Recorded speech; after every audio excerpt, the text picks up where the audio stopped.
everybody. Welcome back to another Grumps podcast. Today, I am interviewing Barry. Hello. And my name is Suzy, by the way. I'm Hi, in Suzy. Game Grumps and Kitty Cat Gaming. How you Barry, doing? you are the editor and personality from Game Grumps. Yes, one of several. But you weren't always that way. Well, yeah. So as of right now, I mean, I don't have a title. We don't really have titles. No, we don't have titles. Yeah. I'm one of the two editors as of right now. I used to be the sole editor. And then we got Kevin. Yeah. Kevin. So now I mainly do the live action editing on the channel and random other tidbits and things, and sometimes host on Steam Train and Grumpcade, co-host of Table Flip with you. Yes, that's right. So yeah. Well, things weren't always this way. No. How old are you right now? I'm 26. Yes. 26. I'm 26. You're 26. Yes. For now. We have like the same like timeline of our lives, I think, as far as like when we were born. And like I remember like when I was like getting our tickets to Japan, your passport was like gotten at the same time I got my passport for the first cool. time. Stuff like that. Yeah. And like I think we both were in school at the same time. Yeah, it must have been. So yeah.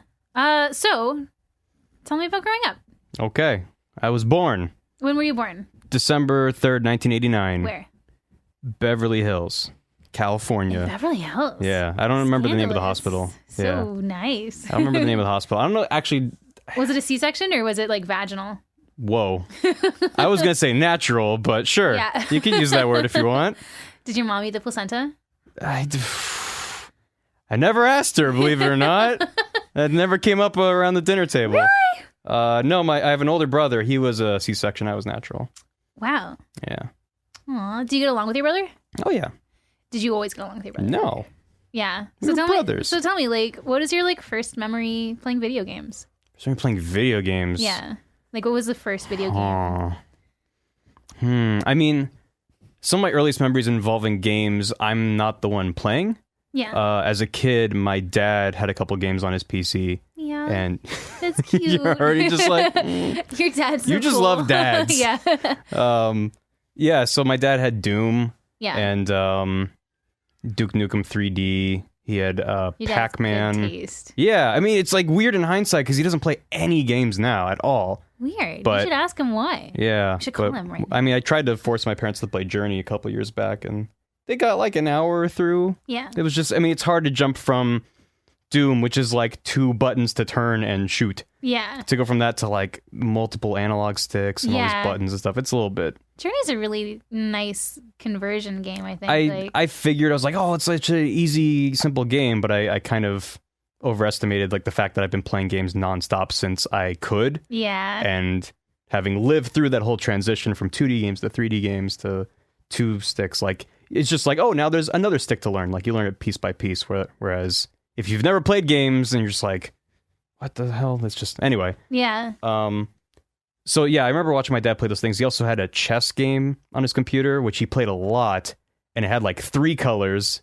It was, like, one team was black, one team was white, and it was on, like, a purple and black board or something. Jeez. And it would just make these horrible bleeps and bloops when you did anything. Like, I remember my dad playing that a lot. Really? Mm-hmm. He must be pretty smart. Yeah, my dad's an electrical engineer. He's very smart. Well, he's an entrepreneur. Yeah, right now he's a real estate? Well, no, he still is primarily doing electrical engineering, but on the side he's started to dabble into like real estate stuff. So, I mean, I don't know any specifics, but like my parents have they've gone in with other people and bought buildings, and they're trying to secure their future. Do they understand what you do now? Yeah. How do you like explain it to them? Well, the thing that they understand the best is the live sketches that we do. Yeah. Because that they can just watch, they see us, they've met all of you guys. So they'll be like, oh, like there's, Aaron and Suzy being silly. That's so funny. Whereas like the Let's Play stuff, I mean, they get it. They've seen enough of it that they understand it, but I don't like send them clips all the time of being like, oh, like check out this thing or whatever. Yeah. Like, I just feel like it's a little bit harder for them to connect with because Their generation doesn't really connect much with computers, I think. Yes and no. 'Cause they didn't really grow up with it. It was just I think kind of like thrown computers a little bit. I mean, my dad, as I said, he's an electrical engineer. He's very tech savvy. Like I'm the one who like I'll come to my dad and be like, look, I just bought this 3DS. It is stereoscopic 3D, and he'll be like, oh, neat, I've seen that before. I'm like, you've seen glasses as 3D before? He's like, yeah, I know that's like a tech that's been around. Oh shit. I'm just like, oh, it just hasn't been available in like a consumer product before. Yeah. So that's my introduction, but he's like, yeah, I know that. Interviewing your dad right now. Oh, my dad's really cool. Yeah. He's got a mustache too. He does it. He had a beard when I was a kid, and then he shaved it to just the stash. I don't think I've ever seen my dad clean shaven. My dad and I were in a Resident Evil fan film, and I was playing a zombie, but my dad got to play Sergeant Seeker. From Sergeant Resident Seeker? Evil. He's one of the what's it called? Police officer people. Oh, in the first Resident Evil? Mm-hmm. Okay. My dad's like a huge Resident Evil fan. That's awesome. So he had to clean shave his face. None of us could look at him until he grew back his mustache. We were like, we don't know who you are. Like, get out of our house. Like, it was hard. Yeah, I remember when my dad shaved his beard vividly, and it was just like you're like looking at a stranger. It's so bizarre. Aw. So, but like, okay, so like, how did you explain it to them when you first started doing it? Because I remember you had just got out of college. Yeah, right? You're kind of skipping ahead a couple decades, but that's okay. Let's just we go can just bounce around. Yeah. It's real cash. I mean, I don't know. I don't remember exactly how the conversation went. It was just like my friends talk over games and record it, and people watch it, and they were like, "Why do people watch it?" I'm like, "They're funny," and they're like, "Okay, I guess that makes sense." Yeah. Because if you're familiar with, I mean, like they grew up with, two boys who were always playing games and having friends over and playing games and stuff, so they sort of understood that aspect of it. Yeah. Whereas I've had family friends, I've had cousins be like, "Oh, what do you do?" And I'm just like, do you really know, do you really want to get into this? Because I can't just be like, I'm an accountant. Like, it's really complicated. Yeah. So the thing I usually go to is I ask if they know Mystery Science Theater 3000. Yes. And usually the answer is no. I'm like, great. I do the now I have to explain that as well. Yeah. But if they say yes, I'm like, it's that, but instead of old movies, it's old games. And then if they're like, what's Mystery Science Theater? I'm like, it was the show where they watched movies and it was their silhouettes, and we do that kind of, and then I'm just like, now I made it worse for myself. But now my parents understood it pretty quickly. I just showed them some stuff, sent them some things. Because it's been several years now, and they get it. Yeah, it's been a little bit. All right, well, let's go back now. Yes. To high school, Barry. High school. What was the turning factor to make you decide that you wanted to go to college for video games? That point was actually much later. That was in college. Yeah? In high school, I was a drama nerd. Yeah. I was... Really? Yeah. I guess that explains why you're so good at acting. Oh, I thank you. Let me just brush my shoulders. No, so I started dabbling in theater a bit in middle school, actually after my brother started doing it. My brother started doing some after school, like drama, like sketches and plays and stuff. And I was like, I want to be like my brother. So I started doing those too. And then in high school, I continued on to that path. High school I went to, so I was born in Beverly Hills, but I was like, I never lived in Beverly Hills. Yeah. I grew up in Rancho Palos Verdes, California. Beautiful place. Yeah. Palos Verdes Peninsula I didn't appreciate it as a kid. Yeah. But having now been able to go back to it and be like, holy shit, it's a peninsula. It's paradise. Like, it juts out into the sea. So you're surrounded by ocean. It's just unreal. You actually like grew up across the street from JonTron too. Kind of. I mean, yeah, like a few minutes away. Yeah, that's insane. Well, he grew up in, I think, Torrance for a little bit, and then he moved to PV. Meet? We met in middle school, actually doing some of that theater stuff. Yeah. And then freshman year of high school, there's 2 drama classes. There's Drama 1 and Drama 1 Advanced. The only difference being they have different teachers, and you have to audition to get into Drama 1 Advanced. So you have to do a monologue and a song. And a song? Yeah. So I brought my guitar and I sung Secret Agent Man. Nice. So That's awesome. I was a cool 14-year-old. Not the ukulele? I didn't have a ukulele then, just guitar. Wow. Yeah, that was around when I started playing guitar too. It was like 7th grade. You need like 2 chords for that song, right? Yeah, it's very easy. I knew what I was doing. I don't remember what the monologue was though. And so for whatever reason, I wound up in Drama 1 Advanced. John wound up in Drama 1 Regular. Ooh, and then, burn. I mean, he just did an audition or I missed the date. I don't know. Yeah. But then Drama 2, those 2 classes converge, anyone who stays in the program. Yeah. And then Drama 3 and Drama 4 are a combination of juniors and seniors. I see. So it's like, whatever. So Drama 2, we sort of reconnected, and because like we'd been in middle school together, and now we're like, oh, we're in high school. And like, it's been a couple years since we really were in the same circle of people. Yeah. So we did a lot of drama stuff. I was in a bunch of plays and shows and things, and I also did a lot of crew. Yeah. So I was a sound technician for a lot of our shows, like bouncing out the mics and stuff. Let me think. So I student directed with another friend of mine. Every year, the program, we do a student production that's student directors, student producers, like the entire thing is run by students. And so my friend and I directed The Book of Liz, which is by Amy Sedaris, sister of David Sedaris. Never heard of it. They're both very, very funny, talented people. And it's a really weird play about like a girl who is like an Amish girl, and she makes cheese balls, and it's bizarre. Don't worry about it. But so I had a really good time throughout high school, like I was just surrounded by creative people all the time. Yeah. And it was kind of a really positive thing, because high school fucking sucked. High school was probably some of the worst years of my life. Well, it's because you were dealing with health problems, right? I mean, kind of. I had a couple, I don't know. I don't know if you've ever talked about it publicly before. Well, not really. I mean, it's not like, oh, no one can know, but it's just like, I don't know. It's You had like a lot of pain. Well, yeah, I had what's called a pilonidal cyst, which it was caused by, I'm getting like technical here. It's caused by ingrown hairs, at least the one that I had. Ingrown hairs near the base of the spine, near the tailbone. Yeah. So it was like gross and pussy and bleh. It's painful. Well, It's one of the most painful things you can have. Well, I mean, I don't know if that's necessarily true, but it was bad and gross. And I went to the doctor, and they basically just like scooped out a big chunk of stuff there to get rid of all those hairs. And they had, I discovered it near the end of my freshman year. Yeah. Had the surgery like that summer or so, and it finished healing early my senior year of high school.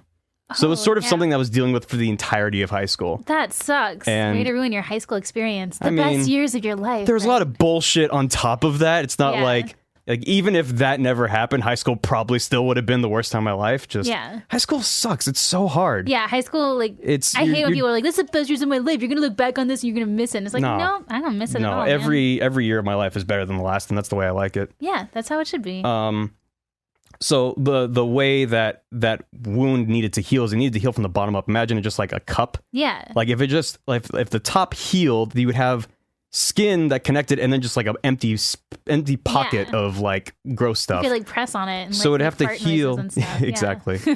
Which would be a fun thing every time I sat down. I have a built-in whoopee cushion. So it has to heal from the bottom up, which meant that every morning it would have to be packed with like gauze and stuff, and then taped to stay there, to keep the top part of it open. Ugh. Which meant that every day, like at the time, it was awful. Now I'm in hindsight, I'm like, well, thank God that there were medical professionals willing to, poke around a angsty teenager's butt every day. Yeah. My parents helped me out a lot. Yeah. Because it was painful and humiliating to have people like staring at your butt. Of course. And I'm a hairy guy. They had to shave my butt so they weren't ripping out hair every time they were taping that gauze down.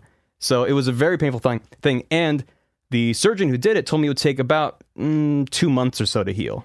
It took 2.5 years. Bullshit. So that really was like... Did they ever think about putting you on like steroids or something to make it heal faster? They tried a bunch of things. Near the end, there was like a last little bit that wouldn't heal. Yeah. And eventually, I think it was some sort of silver thing that they would like put silver in my butt, and then that would help it heal. Oh, like drops of silver. Yeah, silver nitrate or something like that. I think it's silver nitrate. Yeah. I'm not a doctor. Yeah, that sounds about right. I was just going into the wound care specialist like every other week, and they would just try different things. Wow. So like, I would have like thought like put you on like steroids until it healed up. I don't think no. Okay, important question now. Yes. Where the scar is, does any hair grow now? Probably. I don't know. Can I see the scar? It's like upper butt crack. It's not. Oh, really? Yeah. And I mean, I don't think there's much of a scar. Really? Yeah. Wow, you lucked out. I mean, maybe there is. It's in such a weird place. Why don't you tell people you had a tail? I mean, I did think about that at the time. Yeah. I was like, I can tell people this is where my tail used to be if there was like a super gnarly scar, but yeah, that'd be really cool. I mean, it's like butt crack zone. It's not. But that's not up for public disclosure. I don't mean to belittle your pain though. Like, no, I know that is like a super sucky thing to deal with, especially like a super angsty time in your life. Yeah. Well, I had that. I also had a bunch of teeth issues. Teeth issues. Yeah. Oh, you had braces. I had braces. I also had my left canine tooth on the top.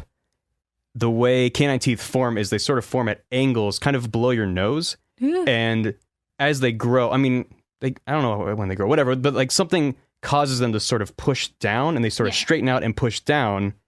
Like they come in at an angle and then straighten out and push the baby teeth out. And then you have the new tooth in. For whatever reason, my left canine tooth just got stuck up there and it never turned and went down. So I'd lost all my baby teeth, had all my adult teeth, and then still had like a gap there. Or I think it was just the baby tooth. It just wouldn't leave. Oh, yeah, it wouldn't fall out, yeah. So I'd have an oral surgery where they had to take out that tooth and basically drill up to where that canine tooth was just hanging out. And they had to put what they called a button onto it. It was like a little thing they stuck to it. And then attached it to my braces. And then every week or every other week, I would go into the orthodontist and he would literally pull on it to like get it to straighten out and then tie it with like tension to my braces to keep it like pulling down. Oh, God. And one of the times I went in there, he was pulling it and the button snapped off. Oh. Like, that's how much force. Like, this was not pleasant. Yeah. It snapped off and the orthodontist is just like, that's fine. It's on its way. It's totally going to be fine. The gums healed over it. So I had to go in for another surgery where they then had to like scoop out that bit of gum that had healed over it. Holy shit. And do the same thing with the button. And I was awake for that surgery. Oh no. Which I never want to be awake for surgery ever again. I still remember the smell of my cauterizing gums. Ew. It was awful. It was not a good time. God, so you were in pain a lot. A little bit. Yeah, a little bit of physical pain, a lot of emotional pain. Has there been like a medical procedure where you have not had complications? I mean, those weren't complications. Like, that's kind of a complication, actually. I guess so, but that's not really how I think of it. And that's a good way to look at it, then I guess. Yeah. But I mean, like the healing taking longer than expected. That's kind of a complication. It was a bummer, but you know, I mean, also like the thing with the cyst, you know, it hurt to have the gauze put in and taken out. Other than that, it was easy for me to forget about it. Yeah. Although when it was smaller, we stopped packing it because it was too small to do that. But it was still an open wound. And what the recommendations of the doctors was I needed to line my underwear, basically. Yeah. So I used, I don't know what they're called, but they're like pads Panty liners. for women. Yeah. So that was like an extra layer of humiliation on top of everything else. Was like I was going into school with like period shit in my underwear. And I was like, this feels great. Well, I'm sure you're helping somebody out there right now who's probably dealing with the same exact thing. I mean, it's like there's going to be other people who have to do that same exact thing, probably more than you know. I mean, having gone through it myself, I'm sure that there's people, especially in high school, because I feel like the older you get, the less you care about, you know, at least for me, like I've always been the kind of person that if I'm struggling, I want to keep that to myself. I don't want to burden others with the things I'm going through. Yeah. And the older I get, the more it's like, if I'm going through some shit, I'm going to share that with my friends. Yeah. And like my friends knew about this stuff, but I wasn't that open with like how troubling it was and how difficult it was. Looking back now, do you regret that? Like holding it in like that? I don't know. I don't really have regrets. I mean, there's shit I wish I didn't do, but because I did it, I learned. Yeah. So I feel like if I had a time machine, I'd go to the future, not the past. So that's so positive. Yeah, you know. I think of myself as a realist, not an optimist, but yeah. So I feel like it's easy in high school because there's all these social pressures around here, and you feel like every day is the most important day of your life because, you know, one false step and you're going to be a social outcast, or maybe you already are a social outcast and there's nothing you can do, and it gets better. So having definitely. like dealt with that shit, I mean, I was very lucky to have a very strong group of friends in the theater program. Like, tons of people from different walks of life, and that was a really positive thing in my life. That was like my best escape, was hanging out after school and being silly and doing improv back then. Yeah. Well, do you think that all of that pain that you've been through has contributed to how you can be funny now? Because like I always hear that a lot of comedians, their comedy comes from a depressing place. I mean, it's not something I've ever analyzed, but it's entirely possible. I mean, I'm also Jewish, and I feel like it's also a very common thing for Jews to be comedians or entertainers. I mean, it seems like I feel like a big part of Jewish culture in general is just this like desire to entertain others. Yeah. And so having grown up surrounded by people like making each other laugh and joking and stuff, and it's not exclusive to Jews, obviously. Yeah. But I don't know, a combination of that plus hardship plus funny friends that you're trying to make laugh. I mean, I don't know. That definitely helps a lot. And the big thing too was I remember the summer before my freshman year, I was in the musical. There was a summer musical at the high school. So I wasn't even in the high school yet, but I was an incoming freshman, and we were allowed to audition for the musical. And my brother was in it as well. And I remember after rehearsals and stuff, just like driving around with my brother and a couple other buddies of his. He was a junior at the time. My brother's 2 years older than me. And some of these other guys were seniors. And I just remember like having to stifle my laughter because just them shooting the shit was so funny to me. Yeah. And I was just like, I'm the only one laughing hysterically at this. And like, now I'm feeling self-conscious because these guys are so funny. And like, how can I ever be as funny as these guys? That was like Zan Alda and Michael Barrity, right? Yeah, and like Phil Daddario and like all these amazing guys. Funny guys. Some of those guys are also on YouTube. By the way. Absolutely. And Gerard Cleal, the completionist, he went to our rival high school, PV shit. High School. So crazy. I knew him through doing improv and stuff like that and bouncing around. That's so cool. So it's weird that like out of these two schools in Palos Verdes, all these YouTube people sprung out. That's crazy. Yeah. But I don't know. It's so yeah, like that's why I'm saying like I don't know if having hardships made me a better comedian or maybe want to be an entertainer or whatever. I just know that it's been a constant thing in my life to have people telling jokes around me. Yes. And being funny. And in high school we made a bunch of short films. Are they on YouTube? Can people watch those? I don't think any of them are on YouTube because YouTube didn't exist. I think YouTube was first created in like 2006 or 7. So 2007, I would have been junior year of high school.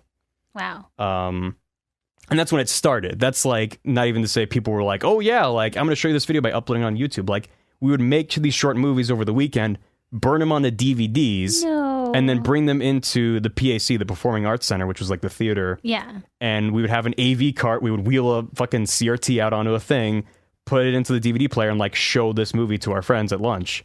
Like that was how we shared videos in ye olden days. Yeah. So that was a good time. Before smartphones. Exactly. But way before, I mean, I didn't get a cell phone until my sophomore year of high school. What? And that was a flip phone. I was also late. I was one of my last, out of my circle of friends, I was one of the last people to get a phone. Did you grow up, would you say like upper middle class or pretty well off or? Yeah, middle to upper middle, definitely. Yeah. Definitely. My parents never talked about money. I didn't get everything I wanted, but I never got the impression that like we were struggling. I grew up in a 2-story house in a safe community. But also, I mean, Palos Verdes, there is a very significant, very wealthy population. Yeah. And I do remember going to classmates' houses for student projects and things like that. And like walking into the foyer of their house. I mean, like this could fit half of my house in this like one room. Yeah. And having that experience of like, oh, like I've never thought about, classes and wealth and things like that. But like, this is the person I sit next to in class. They live in like a mansion. Yeah. And so that was weird. I didn't know 3-story houses were a thing until I moved to California. Oh, yeah. Yeah. Yep. Which is, I mean, terrible because, I mean, all the earthquakes and stuff. You'd think that they would wise up. No basements, though. Yeah, it's just because there's no space. I think they try to build up.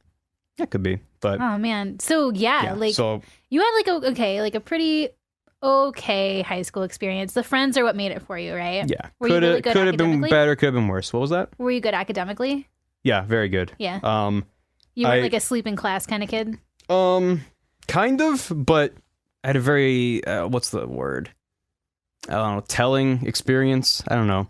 My freshman year English class, we would have all these assignments to write essays and stuff like that, and I would always kind of get like C's and D's on them, and like enough where like the teacher kind of took me aside and was like, like, can I help? Like she was a really good teacher. Yeah. And I kind of realized that I was just sort of writing what I wanted to write, and she was asking for a 5-paragraph essay. She was asking for this structure, and I was like, oh, if I just do exactly what the teacher tells me, I'll get a good grade.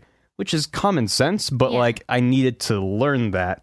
And then that kind of, because I was a pretty good writer, I was able to just sort of do, like I had such a dramatic turnaround. I remember at the end of the year we graduated, or it was freshman year, we finished the year, and my teacher like gave me a hug and she was so proud of me. Aww. And in my head I was like, I didn't do anything. Yeah. I didn't improve. I just learned like how to get an A. Yeah. And I kind of took that with me through high school where... And I mean, it bit me in the ass a number of times, but I only got one C in the entirety of high school, and that was calculus. The rest was all A's? A's and B's. Holy shit. And I was in a lot of AP classes and honors classes and stuff. Jesus Christ. I don't know. I didn't even do the reading half the time. I was just able to kind of bullshit my way through and just give them what I thought they wanted. Yeah. And one English teacher in particular, he was like really hard on me because I think he could see through my shit. Yeah. And I like barely scraped by with a B- on that one. Wow. But no, I did pretty well in high school, but and I mean it was as I said, like high school was a really tough time for me, and I'm just very happy that past me just put up with the bullshit and put in the time to get those grades. Yes. Because that allowed me to go to the college I wanted to go to. So tell me about college. So I had no idea what I wanted to do. Like I spent in the entirety of high school doing theater for the most part, doing acting stuff and performance, and also doing tech crew. So we also built all of our own sets. Yeah. So I in high school learned a lot about, like, we didn't have really a shop class. I think we had like a metalworking thing at my high school or something, but I never took shop. But through theater, I learned how to like use circular saws and like build shit, and because we were building platforms that people had to stand on, like we really had to measure shit, like and keep it precise. So I picked up a lot of skills and stuff, and I was like, this is really fun. It's keeping me busy and sane, but this isn't what I want to do for the rest of my life. I had a lot of friends who were going to theater programs all across the country because that's what they wanted to do. They wanted to act. They wanted to be in TV or film or theater. Yeah. And I was like, that's not what I want to do. I don't know what I want to do, but I don't want to go into acting because this is it's more of a hobby for me than like a passion. So I just was applying to schools that I thought looked neat. As I said, my brother, Alex, is 2 years older than me. Mm-hmm. So when he was applying for schools, our family went on this big kind of like cross-country tour and looked at a bunch of different schools. It took both of you at the same time? Well, my parents said to me that they're making this trip once, so I have to pay attention. Oh, yeah. And so we went to classes. Nice. We went to schools all over the East Coast, all over the West Coast. Some stuff. I think we went to St. Louis, maybe. Wow. But not a lot in like Midwest. Fun. I didn't get a trip like that. That's I mean, it wasn't one trip. It was like a bunch of tiny trips spread around. And so I just sort of had like a vague notion of some schools that I'd like to check out. And I also had friends who were leaving the high school and going off to various schools. So it was like, oh, like that one sounds neat. And occasionally schools that have representatives come to the high school, and I would, go to those. And because I didn't know what I wanted. And I was like, I might as well just like take in as much information as I can, because I'd rather be in a place that makes me happy than find like the program that I think I want when I don't know what I want. Yeah. So I applied to, I think 12 or 13 schools. Wow, that's a ton. Well, that's including all of the UCs. So the UCs have one app, University of California. Okay, yeah. So like UCLA, UC Berkeley, UC Riverside, UC Irvine. Like there's a million well, not a million. There's a lot of UCs. Yes. And they have one application. And I think the individual schools might have like their own unique essays or something, but it's basically really easy to be like, I'm going to apply to 8 UCs, especially as a California resident. Yes. So I applied to a bunch of those, and I applied to a bunch of out of state stuff. And I got into about half of the schools I applied for. And then That's pretty rad. I mean, I remember I actually applied to Stanford and Princeton, and I didn't want to go to either of them. I just wanted to say no to them if they would take me, and they both turned me down. And I was like, that's fine. I didn't want to go. I wonder why. You got like really good grades. Not good enough. The school I went to had some insane students that were just like unbelievably talented. Jesus Christ. Like I had pretty good grades in theater. Yeah. Some of these kids have like valedictorian status, and they, cured cancer and all this shit. And it's like, all right, I can't compete with that, but that's fine. Wow. So I narrowed it down to a couple schools, and then I narrowed it down to 2 schools, NYU, New York University, and USC, University of Southern California. Yeah. And I had no idea which one I wanted to go to. I was kind of leaning towards NYU from the start, just because I was born and raised in LA, and I'd been to the East Coast a bunch growing up. My parents are both from the East Coast, so we'd been to Massachusetts and Boston and stuff a lot growing up. And I always really liked the East Coast. And I was like, even if like it's kind of a miserable experience, I feel like just to say like I lived in New York for 4 years, I feel like that will just make me a more well-rounded person than just spending my entire life in one place. You're broadening your horizons. Exactly. Yeah. And as I said, high school wasn't a great experience. I was like, the further I can get away from where I am right now, I feel like the best I'll be mentally able to clear my head and It's a fresh start. exactly. And I wasn't interested in reinventing myself and like finding who I really was. I was just like, I just need to get out of here. Yeah. So that was a big reason of why I wanted to go to NYU.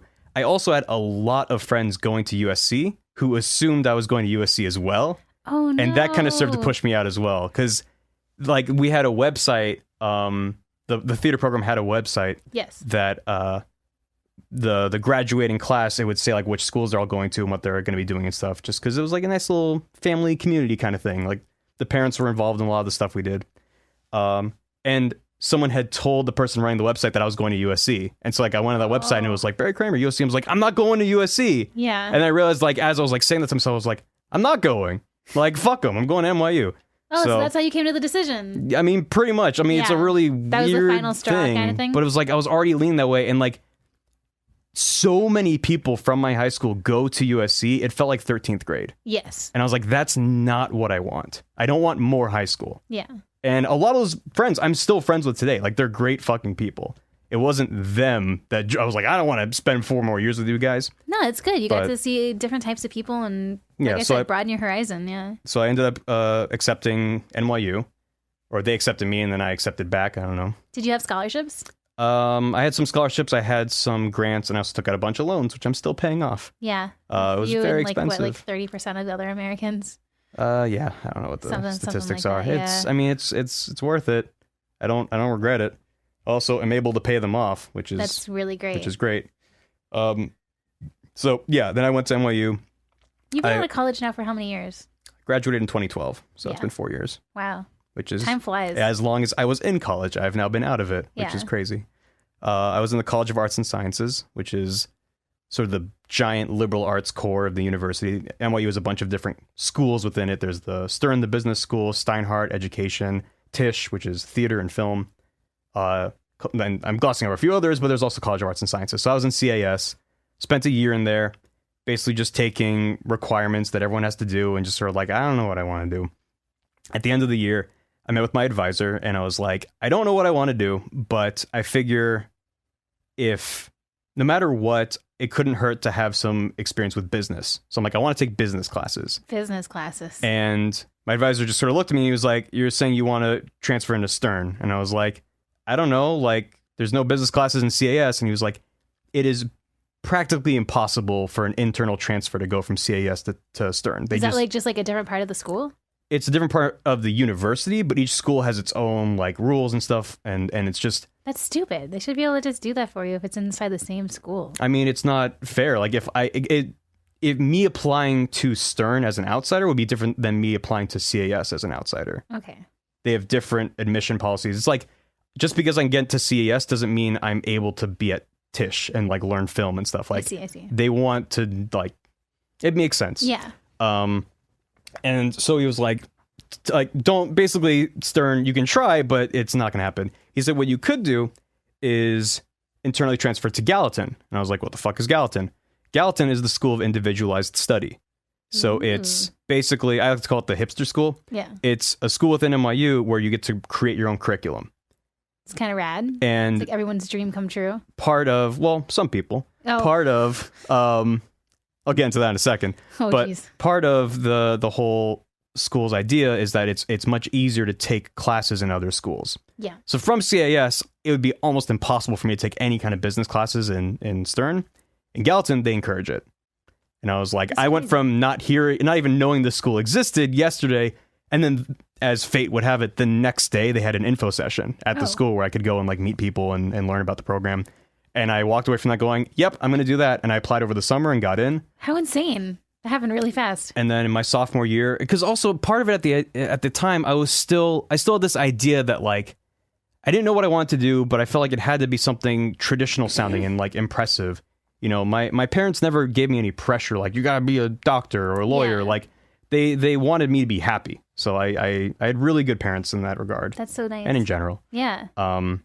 I love my parents. Yeah, your parents are the best. I'm glad you have a really good relationship with them. I do, because in high school it was not the case, because I was all angsty and full of Drama, not the good kind. I remember they came over and made us lunch one time Oh yeah. with leftovers they had from They're on their way to before. they were on their way to a Judas Priest concert and dropped off piles of meat at your door. They were and Dan so was like, sweet. "Your parents are the coolest." They were so sweet. Yeah. So I didn't know what I wanted to do, but I still, for whatever reason, like maybe it's just American culture or what, but I was like, I can't just like be a creative person. Like that's not a career. So I still felt like I needed to. So my sophomore year, my tentative major thing, which was only the way Gallatin works is you're meeting with your advisor very frequently and you're crafting your curriculum and what your concentration is. It's not a major, it's concentration.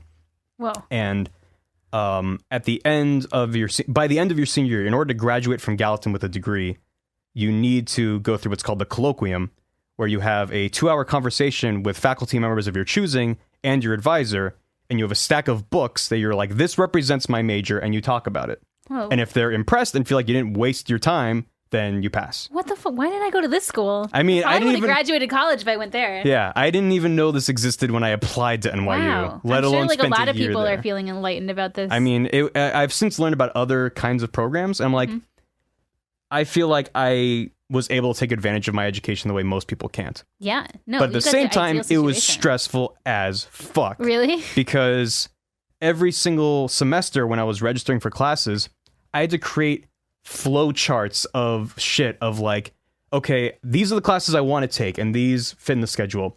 If this class fills up before my registration time opens, then I want to take this class instead, but now that conflicts with this class I want to take. So I had to create all these contingency plans, Holy shit. and second by second, classes are filling up.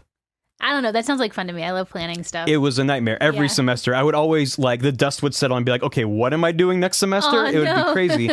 One of my roommates throughout all of college, he was pre-med. He would just show up to his advisor. They would just hand him a paper being like, these are the classes you're taking next semester. And they'd be like 300 person plus lectures. And he'd be like, okay.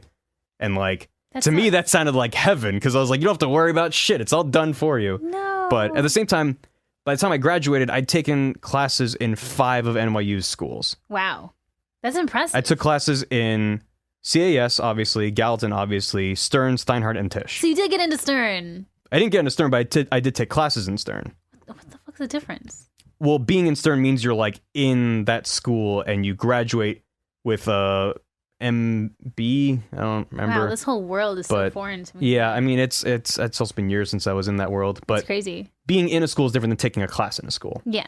And the reason I was taking those classes is I also had a minor, a cross-school minor called the Business of Entertainment, Media, and Technology. So I was taking classes in all these different schools to satisfy that minor requirement. Well, what's your major then? My major, so my sophomore year, it was like globalization and business studies, or it was like some shit. Like I just felt like it needed to sound impressive because it was whatever the fuck I wanted. Yeah. And I was taking a bunch of business classes and trying to, figure out what I wanted to do. And I was like, I can just get like a really, businessy kind of degree and then find some job related to business in this really abstract sense of the word. And then maybe down the line, I can like still do creative fun stuff on the side. Like I didn't Yeah. think that I could just be a creative person forever. And then, as I said, I found this minor and I was like, this is perfect. This is business and entertainment. Like these are things that I'm interested in coming together. And I wound up in a class called Video Games, Culture, and Industry, I think. And this was actually a similar thing where it was like a last second addition to my schedule to like make sure like I was like, oh shit, like that filled up, so this whatever. I'm convinced the only reason that class was actually open when it came to my registration time was that it was a Friday morning, 9 a.m.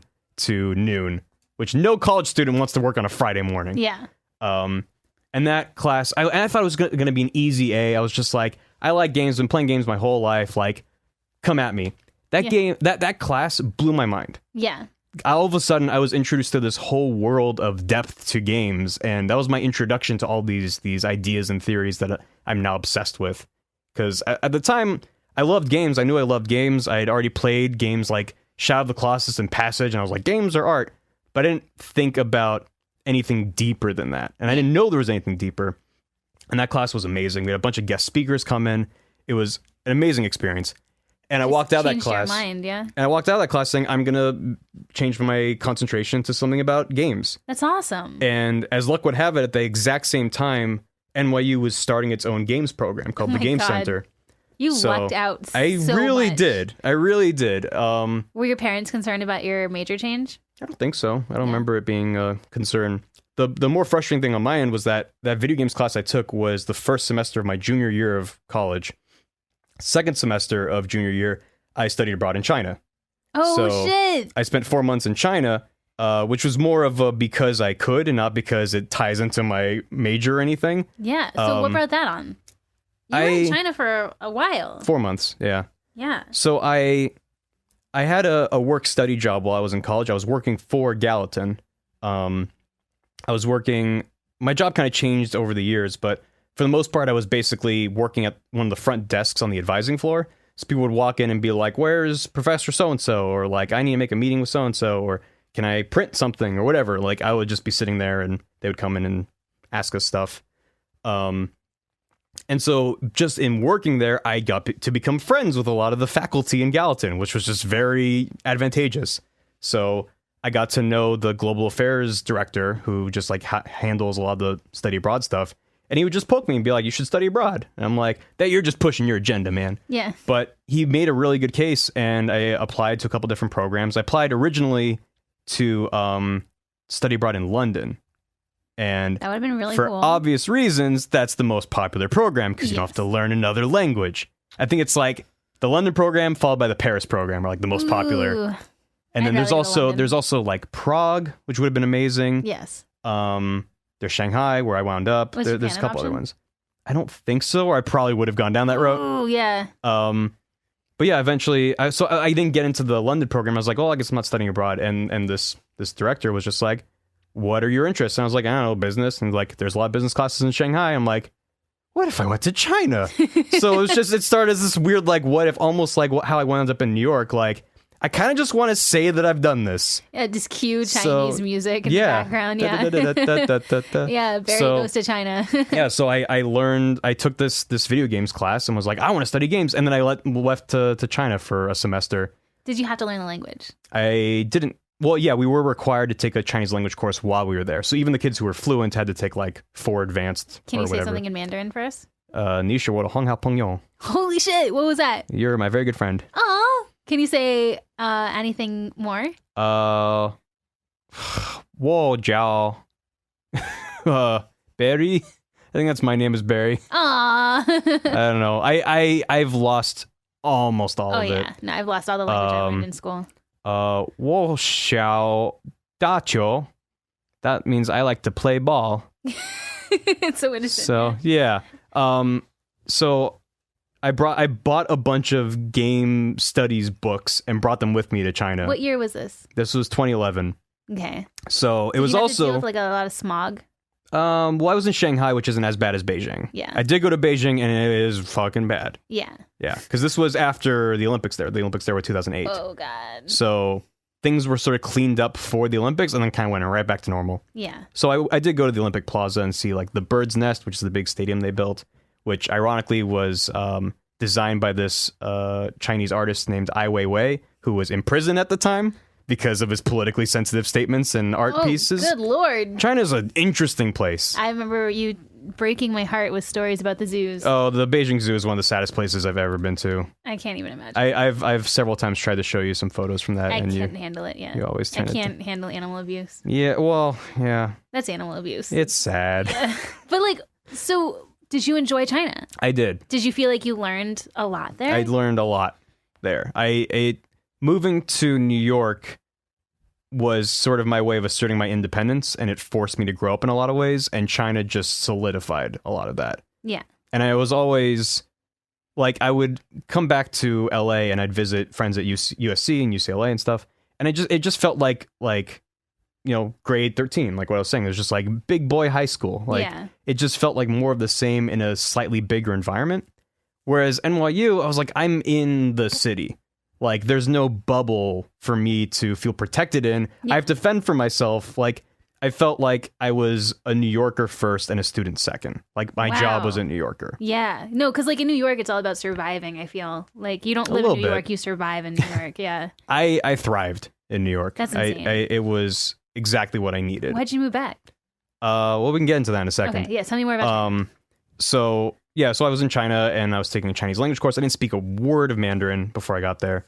But just learned quickly, and the class I was in was like a Chinese 101 kind of thing, and it only taught me, like, for example, I like to play ball. Yeah. Like it got me up and running, and taught me some simple vocabulary, and then we were learning, like, some of our assignments we'd have to go out and like find people and talk to them in Chinese and try to interview them with our really shitty broken accents, and I lost my train of thought. But just like what you learned in China, yeah, and like... so that once I learned sort of the basics, I was able to look up vocabulary online, and that's how I was able to like learn how to give directions to cab drivers and like get the bus that I needed and stuff like that. I remember you saying that like by the time your parents came out to visit you in China, you were able to speak it pretty fluently. Not fluently, but like I was able to have a broken conversation with people. Yeah. And I think they were impressed. Yeah. I think I'd impressed myself. I remember. Was there a big culture shock? Absolutely. Yeah. 100%. Because I've done a fair amount of traveling. I've been to Europe a couple times. After I graduated from high school, I went on a trip with 40 other students from my high school. My graduating class of high school was 650 something, I think, or 700 or something, which I've met people who are like, my graduating class was 30. And I'm like, yeah, no, I this is the environment I grew up in. So 40 students from the high school. We went to 10 or 11 countries in Europe in a month. So it was crazy. Going to Europe as a white person is a pretty easy experience, relatively speaking, because you just kind of learn, how to say thank you in German, and you're good. And a lot of those countries out there use the same alphabet as we do. Just some of the sounds are different. So it's very easy to get by. And this was even before the prevalence of smartphones. So, it's even easier now. Going to China, everywhere that I was hanging out in, I stood out. I'm sure. Like I'm you're a tall white guy. I'm not even that tall. I'm like 5'9" or something like that. But yeah, like every time I take the subway in Shanghai, people would like steal glances at me, and I would just feel completely out of my element. Did you ever feel like in danger? I mean, I did tell this story with Ross on an episode of Pokemon Art Academy that I think hasn't aired yet.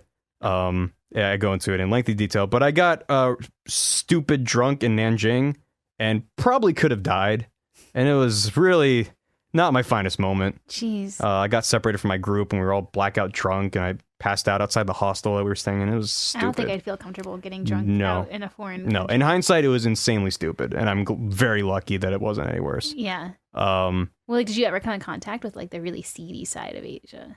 I mean, I saw some shit, but it was all just out of me. Well, like, I remember walking through, I think it's called People's Square in Shanghai, and just seeing like, you see like beggars and homeless people and stuff right here. I saw a woman who looked like she had recently had her arm amputated, sitting on the ground. Oh, God. With a sign in Chinese that I couldn't read. Holy shit. And I was just like, I am actually a little bit sick right now. Like, I've never seen that before. Oof. And people were just walking by. And just like, I don't think that's a normal thing, but just, I don't know. You had quite an adventure. I had an adventure, but also I travel with the mindset. I very much try to not be your average American traveler who's just like loud and boisterous and everyone look at me. I think everyone tries to kind of fight that stereotype. I feel like when you're traveling, it's really important that you embrace that culture as much as possible, and you don't judge it from an outsider's perspective. Yeah. You're placing your values onto them. Like I remember being frustrated because I'd be walking back to the apartment I was staying in, and people would be riding mopeds and motorcycles on the sidewalk. One time I saw a car on the sidewalk honking at pedestrians. Crossing the street there was a terrifying experience because they would just go, and you just be like, I'm terrified of this. I have no desire to go to China right now, except to go to the new Beijing Disney. But like I can't even imagine going there. Oh, in Shanghai. Well, Shanghai I loved way more than Beijing, for what it's worth. I was only in Beijing for a couple days, but in Beijing, the cab drivers would try to screw you over and like At least you do get you that to pay in them all up front. places. Yeah, they would just take advantage of the tourists who don't know any better. Yeah. But Cab drivers. anyway, I could talk about China for hours, but it was a crazy experience. I came back to the States and then spent my senior year taking as many games classes as I fucking could. You crammed in all the I games. crammed in. I was taking the maximum course load that I could. I think you can take like 20 credits per semester or something like that. And I hit that both semesters. Did you have a job while you were doing that? I was still working my job at Gallatin. I came back from China, and while I was gone, my former boss got promoted. So instead of sitting next to her, she was in an office. I wound up with someone who was she was hired while I was in China. So she was a newer employee, but had seniority over me. Ooh. And let's just say because I was taking maximum credit load, I wasn't exactly showing up to work on time. Yeah. Which was never, I mean, I was in the wrong. Obviously, I'm supposed to be there at a certain time. No one was ever there that early in the morning. No one came in with questions. And if there was anyone, one person at the desk instead of two is fine. But I was in the wrong, and she would tell on our supervisors and be like, hey, he's late again. And I got fired. Yeah. And honestly, it was the best thing that could have happened to me because I was working my ass off to do I had to take a bunch of classes to satisfy my Gallatin requirements. I had to take classes to satisfy my minor requirements, and I had to take all this game stuff that I wanted to take. So I was going crazy, and working 15 hours a week on top of that was not helping. That's crazy. And you're still paying for school out of pocket too. Like, yeah, well, I hadn't started to pay off my loans yet. yeah. There's a grace period once you graduate of like 6 months or something, and then you have to start paying it off. That's so stupid. So I took all those classes, had an amazing time, learned a lot, met a lot of great people. And it was also good timing because that program had just started, as I mentioned. It was a couple years old. So I was taking like intro to game design with the guy who now heads the master's program. Wow. Like now it's ballooned and it's a huge program, my understanding of it. Yeah. I haven't been back in a while. But what used to be a half of a floor on Tisch is now like its own building in Brooklyn.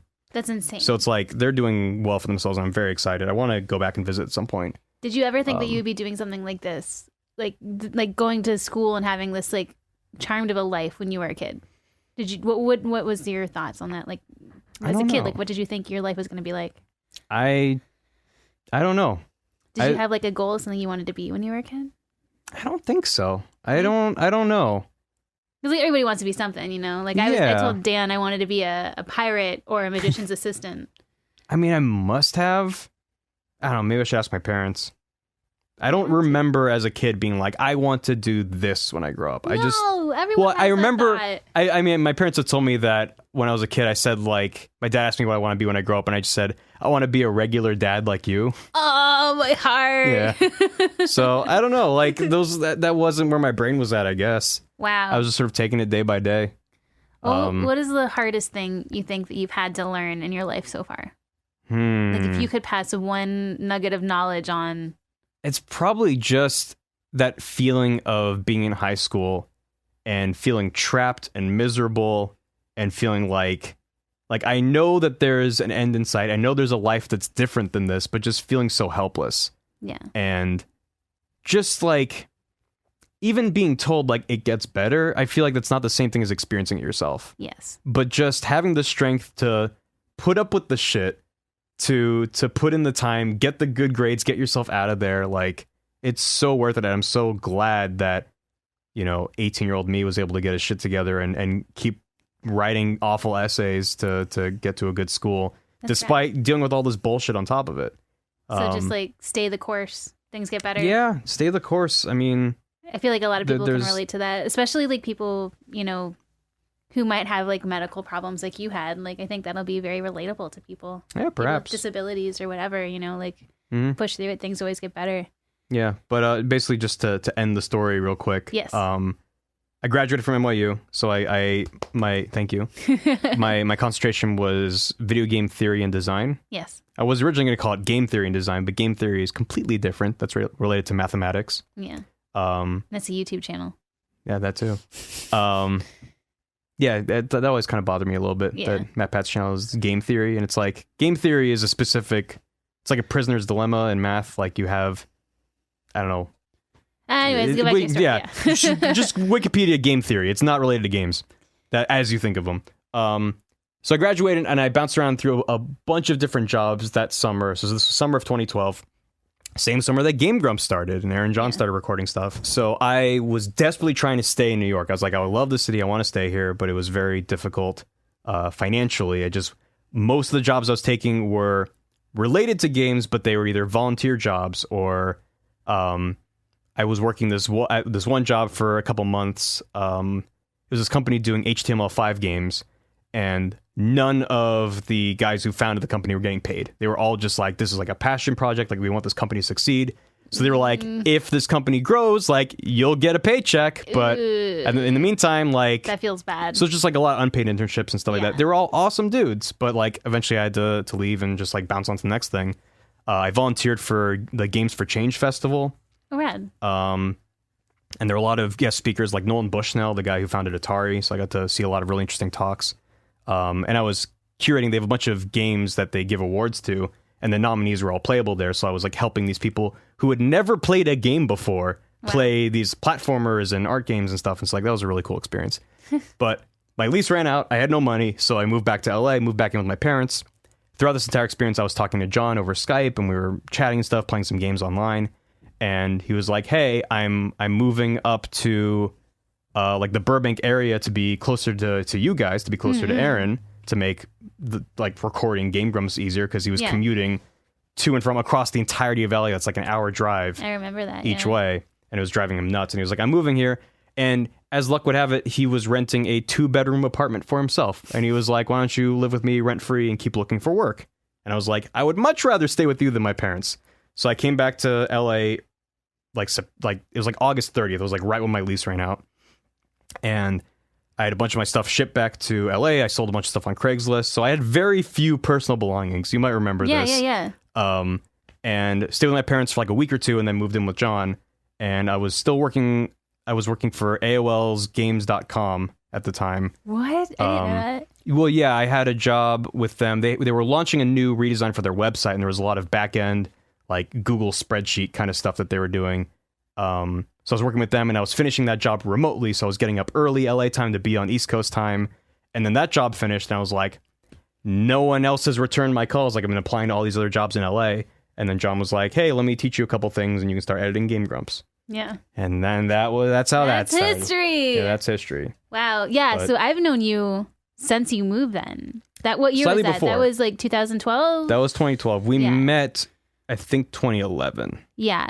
Can I share with everybody how our first meeting before we go? Sure. Well, originally we'd met when Aaron, John, and I were writing Malkovich's gaming game show. Yes. And we were hanging out in your guys' apartment and stuff like that. But then I left and went to school, and you guys didn't see me for a year, and then I came back, and then there you go. So the first time that I really met Barry, I remember we were going over to John's apartment to get something. Oh, we were hanging out with John all day, and we were like, oh shit. He's like, oh shit, Barry's been stuck in the apartment all day with Jock. Because I didn't have keys to the apartment yet, so I literally could not leave. And I don't think you had a car yet.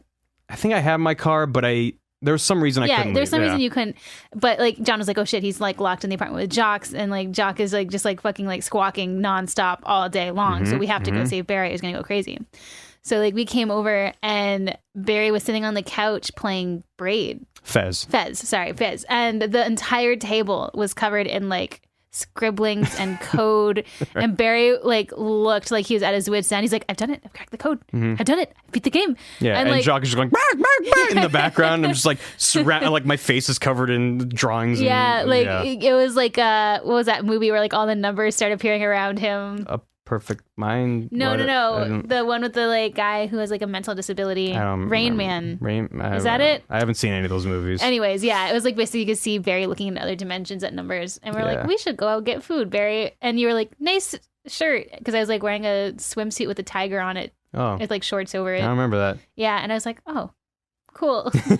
Nice. Yeah.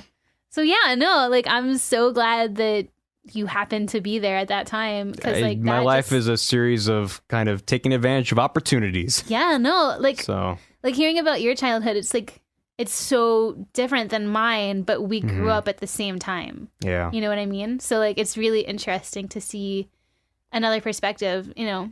And I shared this on my interview with Dan, but I'll say it again for people out there. Like you could literally be any other person you see. It's just a different set of circumstances. You could be a homeless person on the street if only you had the same circumstances as them. So treat everybody as if you would treat your family, basically. It's a good outlook. Yeah. Do you have any final closing comments? I don't think so. Oh, come on. No more little bits of knowledge. Stay in school, kids. I mean, that's how it's not like a snippet. You're like the one like who's been to school the most besides Brian in our group. No, Dan went to college. You did advertising. Yeah, that was so long ago. Yeah, exactly. Yeah, it was a different time. Yeah. But, I mean, I feel like I do believe that college isn't for everybody. Yes. It definitely was for me because I wound up in the situation that I did. Yes. Because I was in a program where I was able to take control of my education and craft a curriculum and take the classes. Like, I didn't take every class because I wanted to take it. A lot of them were satisfying requirements, but I still had control over what I was doing. Yeah. And as I said, I took classes in 5 of NYU's universities. I feel like I got my money's worth, you know, which is more than a lot of people I went to school with. Yeah. And so... It's a lot of hard work. You've definitely come down a hard road. Yeah. But, I mean, I've also been fortunate that my hard work has paid off. Yeah. Because a lot of times you work your ass off and you get nothing in return. So I've been very lucky that for the most part, when I've put in the time, I've gotten my due deserts. Is that the phrase? I don't remember. Due diligence? Due diligence. Whatever the idiom That's like when you is. have to work hard. Yeah. I don't know. People get just it. You guys desserts. get it. Yeah. Whatever. Yeah. So, yeah, work hard and try to look ahead, but don't sweat the small stuff. It's a lot of cliches that you can apply in my life. I think it's important. Yeah. But, just to, look ahead, plan. Yeah, thanks for chatting with me, Suzy. Yeah, no, thanks for doing this interview. This was fun and quite an insight into your life, though I already know a lot of this stuff. That's true, but not everybody does. I don't usually talk about myself that much. I think this is the first time you talked about your health history. Yeah, probably. Before, so because I think people will really relate with that. So, hey. Yeah. Well, next time, who are you interviewing? I'm interviewing Ross. Oh, I'm excited for you. Yeah, I'm excited too. You get to hear all about Australia. Yeah. And if you guys haven't seen it yet, or if it hasn't been put up yet, Dan interviews me. So. And if you want to follow us on Twitter, I am at Razzadoop, Razzadoop. And I am at Mortimer, Mort3Mer. Mortimer. But thanks for listening. Stay tuned for the future podcast, and we'll see you guys all next time. Bye. Bye, everybody.